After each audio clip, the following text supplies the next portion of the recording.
C'est un des sports préférés des Français et une activité typiquement estivale. La station mauriennaise de Valmeinier accueillait ce jeudi 30 juillet la 5e étape du Master de pétanque, une compétition qui existe depuis 10 ans maintenant et qui regroupe chaque été les meilleurs joueurs du monde pour un tournoi de prestige.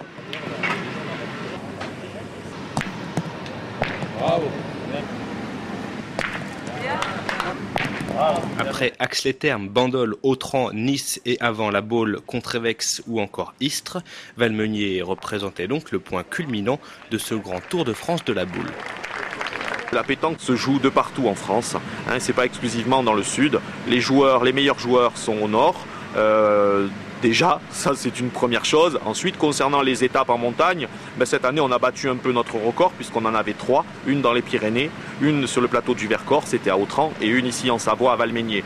Valmeinier bat aujourd'hui le record d'altitude puisqu'il était co-détenu par Risoul dans les Hautes-Alpes et par Serre Chevalier également, où on avait joué à 1650. Là on joue à 1800. Voilà, donc on a cette année 3 étapes de montagne. Et c'est très bien, on est vraiment très satisfait de pouvoir aller sur tout le territoire français. Considéré comme l'une des compétitions les plus relevées au monde, le Master de pétanque accueille les meilleurs Français, mais également les meilleurs étrangers, à l'image de ses équipes thaïlandaises et arméniennes. On sait que les Français sont les meilleurs joueurs de pétanque au monde, mais il y a l'Arménie et surtout la Thaïlande qui sont juste derrière. Donc il était de notre devoir d'inviter 2 nations étrangères et ça se passe très bien puisqu'ils sont bien classés. Les 2 équipes sont très bien classées.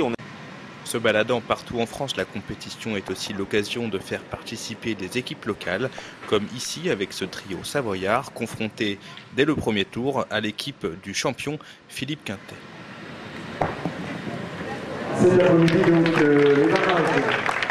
Sur le terrain, pas de doute possible, l'équipe savoyarde est irrémédiablement distancée, mais aura au moins pu se confronter aux meilleurs mondiaux.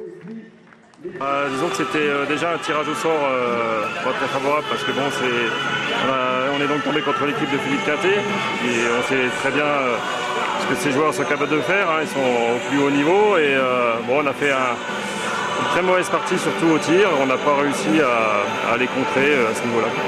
Qu'est-ce que vous pensez du cadre et puis est-ce que jouer en altitude comme ça change quelque chose ou pas ? Non, parce qu'on est habitué maintenant, on a quand même pas mal d'étapes qui se font en montagne, donc non, l'altitude ne nous gêne pas vraiment. Après le cadre, c'est sympathique, c'est plus petit qu'ailleurs, plus confiné, on s'y sent pas mal. Est-ce que vous avez le temps de profiter un peu du coin ? Non, malheureusement, on est arrivé hier soir un peu tard et on va repartir juste après les parties puisqu'on est attendu demain à Perpignan pour jouer à 14h.